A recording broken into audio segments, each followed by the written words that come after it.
Good morning. Thank you for joining me today. This morning we'll be in Genesis chapter 26, verse 17, through chapter 27, verse 46.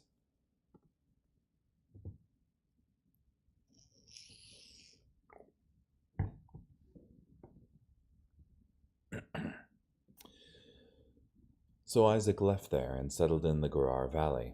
Isaac reopened the wells that had been dug back in the days of his father Abraham, for the Philistines had stopped them up after Abraham died. Isaac gave these wells the same names his father had given them. When Isaac's servants dug in the valley and discovered a well with fresh flowing water there, the herdsmen of Gerar quarreled with Isaac's herdsmen, saying, "The water belongs to us." So Isaac named the well Isaac, because they argued with him about it. His servants dug another well, but they quarreled over it too, so Isaac named it Sitnah. Then he moved away from there and dug another well. They did not quarrel over it. So Isaac named it Rehoboth, saying, "For now the Lord has made room for us, and we will prosper in the land." From there Isaac went up to Beersheba. The Lord appeared to him that night and said, "I am the God of your father Abraham. Do not be afraid, for I am with you. I will bless you and multiply your descendants for the sake of my servant Abraham." Then Isaac built an altar there and worshipped the Lord. He pitched his tent there, and his servants dug a well. Now Abimelech had come to him from Gerar, along with Ahuzah, his friend, and Phicol, the commander of his army. Isaac asked them, "Why have you come to me? You hate me and send me away from you." They replied, "We could plainly see that the Lord is with you, so we decided there should be a pact between us and you. Allow us to make a treaty with you, so that you will not do us any harm, just as we have not harmed you, but have always treated you well before sending you away in peace. Now you are blessed by the Lord." So Isaac held a feast for them, and they celebrated. Early in the morning, the men made a treaty with each other. Isaac sent them off. They separated on good terms. That day Isaac's servants came and told him about the well they had dug. "We found water," they reported. So he named it Sheba. That is why the name of the city has been Beersheba to this day. When Esau was 40 years old, he married Judith, the daughter of Beeri the Hittite, as well as Basemath, the daughter of Elon the Hittite. They caused Isaac and Rebekah great anxiety. When Isaac was old and his eyes were so weak that he was almost blind, he called his older son Esau and said to him, "My son." "Here I am," Esau replied. Isaac said, "Since I am old, I could die at any time. Therefore, take your weapons, your quiver and your bow, and go out into the open fields and hunt down some wild game for me. Then prepare for me some tasty food, the kind I love, and bring it to me. Then I will eat it, so that I may bless you before I die." Now Rebekah had been listening while Isaac spoke to his son Esau. When Esau went out to the open fields to hunt down some wild game and bring it back, Rebekah said to her son Jacob, "Look, I overheard your father tell your brother Esau, 'Bring me some wild game and prepare for me some tasty food. Then I will eat it and bless you in the presence of the Lord before I die.' Now then, my son, do exactly what I tell you. Go to the flock and get me 2 of the best young goats. I'll prepare them in a tasty way for your father, just the way he loves them. Then you will take it to your father. Thus he will eat it and bless you before he dies." "But Esau, my brother, is a hairy man," Jacob protested to his mother Rebekah, "and I have smooth skin. My father may touch me, then he'll think I'm mocking him, and I'll bring a curse on myself instead of a blessing." So his mother told him, "Any curse against you will fall on me, my son. Just obey me. Go and get them for me." So he went and got the goats and brought them to his mother. She prepared some tasty food, just the way his father loved it. Then Rebekah took her older son Esau's best clothes, which she had with her in the house, and put them on her younger son Jacob. She put the skins of the young goats on his hands and the smooth part of his neck. Then she handed the tasty food and the bread she had made to her son Jacob. He went to his father and said, "My father." Isaac replied, "Here I am. Which are you, my son?" Jacob said to his father, "I am Esau, your firstborn. I've done as you told me. Now sit up and eat some of my wild game so that you can bless me." But Isaac asked his son, "How in the world did you find it so quickly, my son?" "Because the Lord your God brought it to me," he replied. Then Isaac said to Jacob, "Come closer so I can touch you, my son, and know for certain if you really are my son Esau." So Jacob went over to his father Isaac, who felt him, and said, "The voice is Jacob's, but the hands are Esau's." He did not recognize him because his hands were hairy, like his brother Esau's hands. So Isaac blessed Jacob. Then he asked, "Are you really my son Esau?" "I am," Jacob replied. Isaac said, "Bring some of the wild game for me to eat, my son, then I will bless you." So Jacob brought it to him, and he ate it. He also brought him wine, and Isaac drank. Then his father Isaac said to him, "Come here and kiss me, my son." So Jacob went over and kissed him. When Isaac caught the scent of his clothing, he blessed him, saying, "Yes, my son smells like the scent of an open field, which the Lord has blessed. May God give you the dew of the sky and the richness of the earth, and plenty of grain and new wine. May peoples serve you and nations bow down to you. You will be lord over your brothers, and the sons of your mother will bow down to you. May those who curse you be cursed, and those who bless you be blessed." Isaac had just finished blessing Jacob, and Jacob had scarcely left his father's presence when his brother Esau returned from the hunt. He also prepared some tasty food and brought it to his father Esau. Esau said to him, "My father, get up and eat some of your son's wild game, then you can bless me." His father Isaac asked, "Who are you?" "I am your firstborn son," he replied, "Esau." Isaac began to shake violently and asked, "Then who else hunted game and brought it to me? I ate all of it just before you arrived, and I blessed him. He will indeed be blessed." When Esau heard his father's words, he wailed loudly and bitterly. He said to his father, "Bless me too, my father." But Isaac replied, "Your brother came in here deceitfully and took away your blessing." Esau exclaimed, "Jacob is the right name for him. He has tripped me up 2 times. He took away my birthright, and now look, he has taken away my blessing." Then he asked, "Have you not kept back a blessing for me?" Isaac replied to Esau, "Look, I have made him lord over you. I have made all his relatives his servants, and provided him with grain and new wine. What is left that I can do for you, my son?" Esau said to his father, "Do you have only that one blessing, my father? Bless me too." Then Esau wept loudly. So his father Isaac said to him, "Indeed, your home will be away from the richness of the earth, and away from the dew of the sky above. You will live by your sword, but you will serve your brother. When you grow restless, you will tear off his yoke from your neck." So Esau hated Jacob because of the blessing his father had given to his brother. Esau said privately, "The time of mourning for my father is near. Then I will kill my brother Jacob." When Rebekah heard what her older son Esau had said, she quickly summoned her younger son Jacob and told him, "Look, your brother Esau is planning to get revenge by killing you. Now then, my son, do what I say. Run away immediately to my brother Laban in Haran. Live with him for a little while until your brother's rage subsides. Stay there until your brother's anger against you subsides and he forgets what you did to him.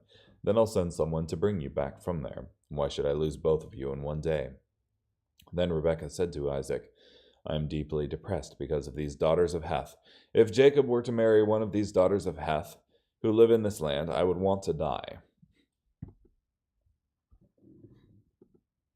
So, there you go.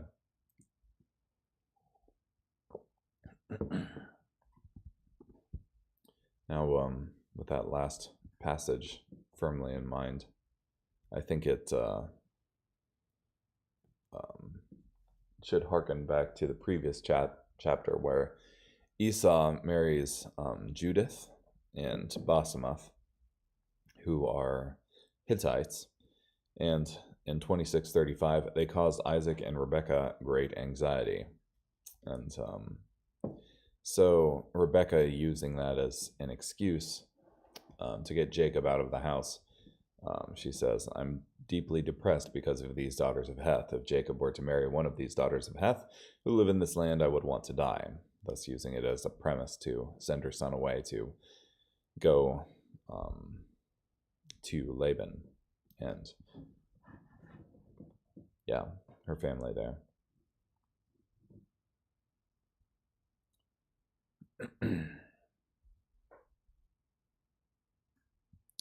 Yeah, so you had Isaac opening wells and then them getting quarreled over.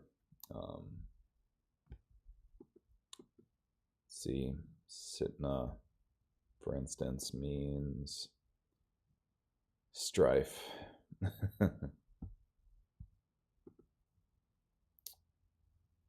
And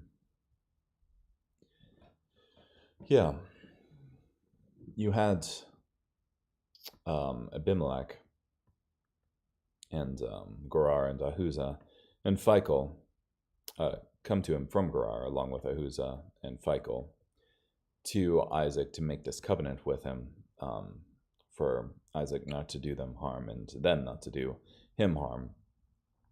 And they did it because in Genesis 26, verse 28, we could plainly see that the Lord is with you. So we decided there should be a pact between us and you. Allow us to make a treaty with you, since you are blessed by the Lord. So it was fairly obvious to them that God's hand was upon Isaac. And then you have this deception by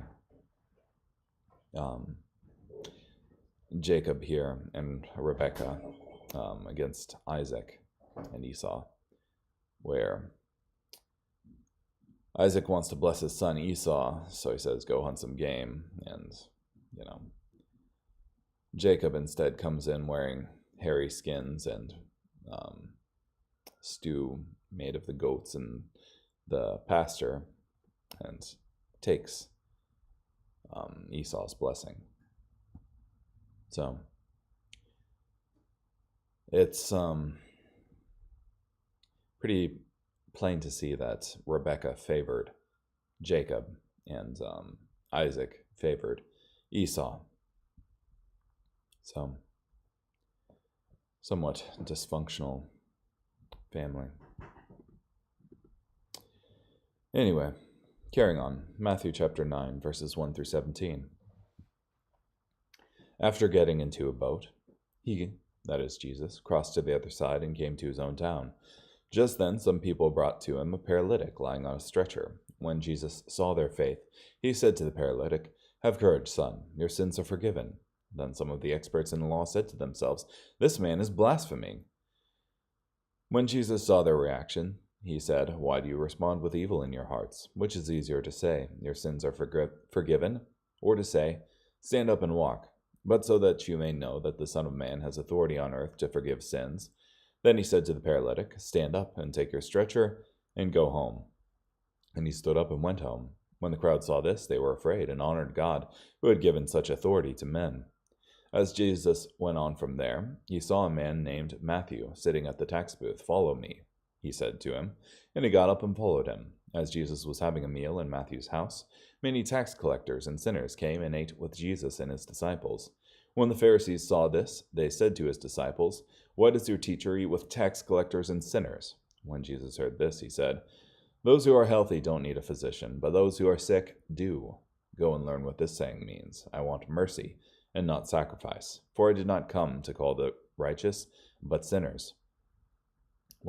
Then John's disciples came to Jesus and asked, "Why do we and the Pharisees fast often, but your disciples don't fast?" And Jesus said to them, "The wedding guests cannot mourn while the bridegroom is with them, can they? But the days are coming when the bridegroom will be taken from them, and then they will fast. No one sews a patch of unshrunk cloth on an old garment, because the patch will pull away from the garment, and the tear will be worse. And no one pours new wine into old wineskins. Otherwise the skins burst, and the wine is spilled out, and the skins are destroyed. Instead, they put new wine into wineskins. And both are preserved."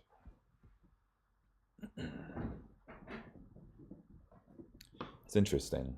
And Matthew. Oh, there's the cat in the house.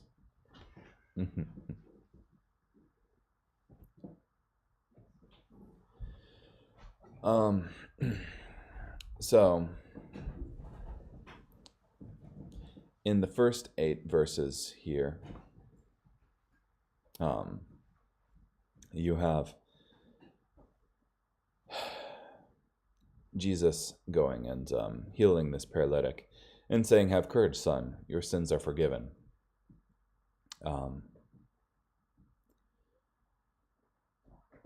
Now, just interacting with Muslims, one of the complaints often is that Jesus never said that he was God, and I mean, oftentimes you have people who respect Jesus as a great moral teacher, but don't respect his claim of divinity. But here you have Matthew 9:2, where Jesus says, "Have courage, son, your sins are forgiven." Now, none of the prophets in the past ever um, um, said that the ones hearing them had their sins forgiven. It only makes sense to forgive sins if you're the party that's been chiefly offended by the matter, and thus, if you were God. And the Pharisees realized that Jesus was claiming this by saying, "Your sins are forgiven," and they said that this man is blaspheming.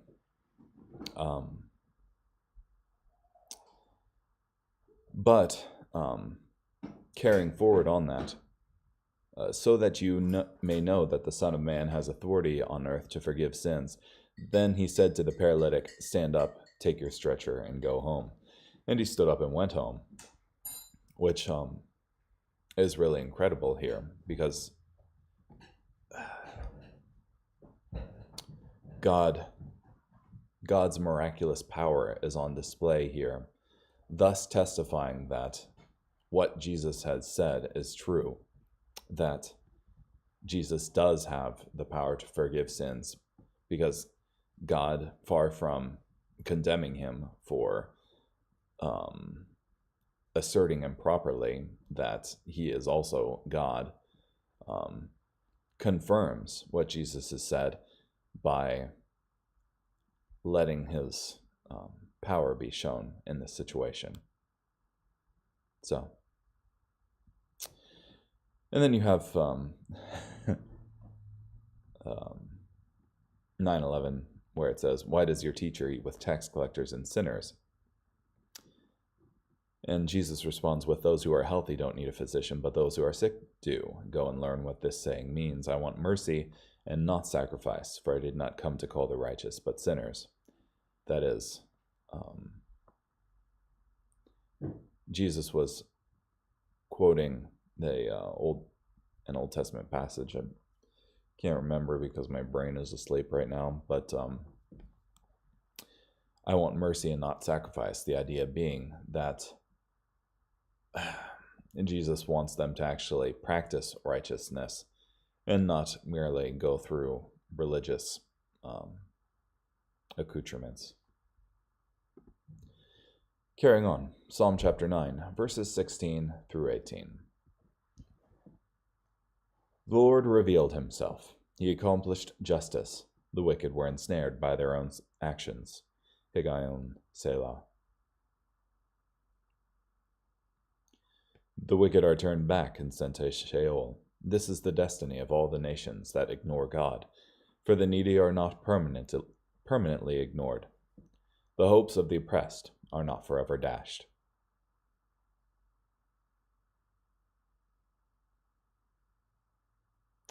Retribution for the wicked, the needs of the needy met.